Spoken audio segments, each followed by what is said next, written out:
Posição das matas ciliares.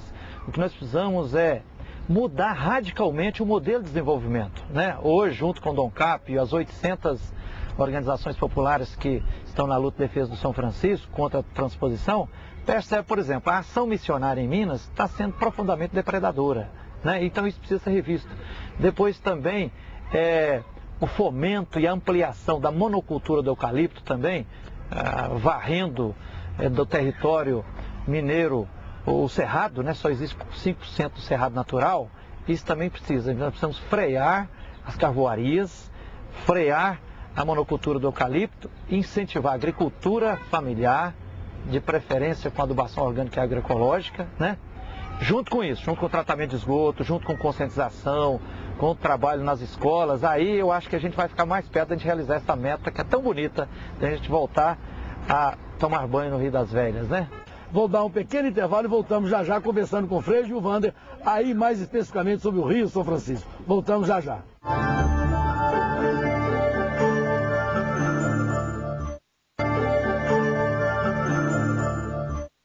Voltamos com o segundo bloco do programa Ecologia e Cidadania, gravando aqui hoje no parque, na Praça JK, que pertence à Fundação de Parques Municipais da Prefeitura Municipal de Belo Horizonte, e volto a repetir o elogio que já fiz anteriormente.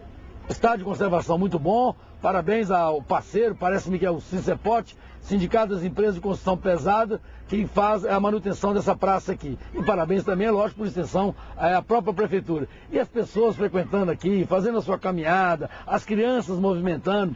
Temos alguns animais ali, alguns cachorros ali amestrados, vacinados, o que é muito interessante para a vida de uma cidade igual Belo Horizonte. Estamos conversando hoje sobre a questão da água, essa questão tão importante com a vida, com o Frei e o Wander. Comentamos no primeiro bloco alguns episódios de movimentos sociais, e nesse segundo bloco, o terceiro, vamos falar muito sobre o Rio São Francisco. Mas nós terminamos o primeiro bloco falando de um dos principais afluentes do Rio São Francisco, que é o Rio das Velhas, que nós de Belo Horizonte temos muita responsabilidade na sua degradação, na sua poluição hídrica, vamos assim dizer. E agora nós vamos mostrar um bloco chamado Consciência Ecológica, exatamente sobre o Rio das Velhas. Vamos ao bloco Consciência Ecológica. Com 801 quilômetros de extensão, drenando em sua bacia uma área de 29.173 quilômetros quadrados, o Rio das Velhas é um dos maiores afluentes do São Francisco. Desde a nascente na Cachoeira das Andorinhas, município de Ouro Preto, até a foz em Barra do Guaicuí, município de Várzea da Palma, no norte do estado, a Bacia do Velhas inclui 51 municípios, dos quais 37 estão 100% inseridos na área de drenagem do rio. A região metropolitana de Belo Horizonte ocupa apenas 10% da área total da bacia. Contudo, mais de 70% da população inserida na Bacia do Velhas estão nesta região. Considerando a grande influência que a qualidade do Rio das Velhas exerce sobre as águas do São Francisco, é de fundamental importância compreender que a recuperação deste aquífero é uma ação de interesse nacional. Vimos aí esse quadro, Consciência Ecológica, que trata da questão do Rio das Velhas. Frei Wander, vamos assumir o meia-culpa. Nós, belo-horizontinos, 2.400.000 pessoas, muitos mineiros e mineiras também que moram ao longo do Rio das Velhas. O Rio das Velhas é um mal tributário para o Rio São Francisco. Exatamente, não podemos esquecer, nós temos que fazer um meia-culpa muito grande. Para você lembrar, alguns meses atrás, o Rio das Velhas foi inundado pelas chamadas algas azuis, algas cianofídeas, né? Que tornou impossível pescar, beber, banhar, né? E depois desagou lá no São Francisco. Então, assim, é duro isso, mas não podemos continuar transformando o Rio das Velhas numa privada onde a gente joga os dejetos lá, né? Eu tenho uma posição muito firme contra a transposição das águas do Rio São Francisco.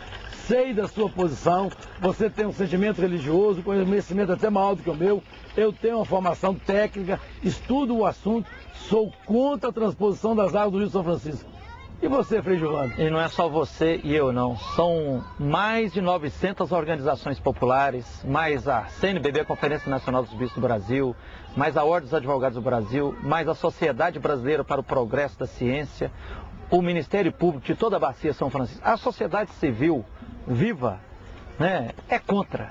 Porque o projeto de transposição Olha, ele é um grande crime ecológico e social, economicamente é inviável, né? Socialmente para lá de injusto, eticamente covarde, ele é inconstitucional, né? Então assim, e o projeto São Francisco, a transposição de São Francisco, é a sofisticação da indústria da seca. Tem muito interesse econômico nisso aí, Frei Giovanni? Tem, exatamente, olha, você sabe, o que é a transposição? Isso, o que o Dom Cápio fez nas 2 greves de fome, ele pediu uma coisa muito simples, é assim, abra a caixa preta, Lula, e vamos debater com a sociedade o assunto. Por que que não se abre o debate? Porque sabe que se abrir a caixa preta, vai revelar que está escrito no projeto lá que 70% das águas serão para o agronegócio, para o hidronegócio, como você falou muito bem, é para sustentar a ampliação da irrigação e produzir camarão para exportação. Só no Ceará já existe mais de 260 grandes fazendas criando camarão em cativeiro para exportação, né? No Rio Grande do Norte outro tanto, né? E produzir esses frutos, hortifrutigranjeiros para exportação. Segundo está escrito no projeto lá, que aí 26% da água será para uso industrial, principalmente para o grande polo petroquímico e o porto de Pecém, que está lá ao lado de Fortaleza, né? Onde estão chegando cada vez mais grandes empresas transnacionais. E está escrito lá que apenas 10% da água ficará para o abastecimento público do povo das cidades. E míseros 4%, na melhor das hipóteses, será para o povo pobre, o povo que está um pouco mais perto, né? Então, e pior ainda, está escrito no projeto que vai acontecer o tal de subsídio cruzado. O que é isso? O povo da cidade vai receber, através de abastecimento, 10% da água e vai pagar 85% do projeto e da despesa de manutenção. Então, por isso ela é inviável economicamente, porque a água vai chegar lá, se chegar, de 5 a 7 vezes mais cara. Pior, já tem os biólogos e os hidrólogos que comprovam que, como serão 2 rios artificiais, né, em canal aberto, feito de concreto, 7 metros de profundidade por 25 metros de largura, de 30% a 35% da água será evaporada na estrada ao longo dos 720 quilômetros, né? Então é um absurdo. E depois também temos que considerar que no último século, nos últimos 100 anos, no Nordeste, aconteceu o maior projeto de açudagem do mundo. Hoje no Nordeste existem 70 mil açudes, 70 mil açudes, 15 mil açudes, que nós chamamos, são 15 mil grandes represas, do tamanho ou maior do que a represa de Três Marias, né? Não secam nunca, né? Existe estocado no Nordeste 36 bilhões de metros cúbicos de água. Só o açude, a represa do Castanhão, por exemplo, inaugurada pelo Lula em 2003, é 4 vezes maior do que a Baía da Guanabara. Nós vamos, Frei Giovanni, dar um pequeno intervalo e voltamos daqui a pouquinho com esse assunto muito interessante, palpitante e polêmico. Já voltamos. Ecologia e cidadania, hoje debatendo a questão importante, a questão da água. Estou usando aqui a camisa azul, que tem a ver com a Agenda Azul, Recursos Hídricos. Frei Giovanni está usando a camisa, deixando clara a posição dele em relação a essa malfadada obra da transposição do Rio São Francisco. Eu acho que essa obra vai acabar no saindo. Eu só peço ao presidente Lula que tenha juízo, presidente Lula, em relação à transposição das águas do Rio São Francisco. Mas nesse bloco nós vamos ser mais a menos, nós vamos conversar um pouco mais sobre a questão da bibliografia do Rio São Francisco, ou sobre o Rio São Francisco. Frei Giovanni, conta para nós um pouco da bibliografia do Rio São Francisco. Exatamente, Ronaldo. A luta continua, a transposição começou, mas ela não vai terminar, vai parar no meio da estrada, bem antes do meio da estrada, porque uma obra, segundo o Leonardo Boff, com o jejum do Dom Cápio, ela está amaldiçoada. Então já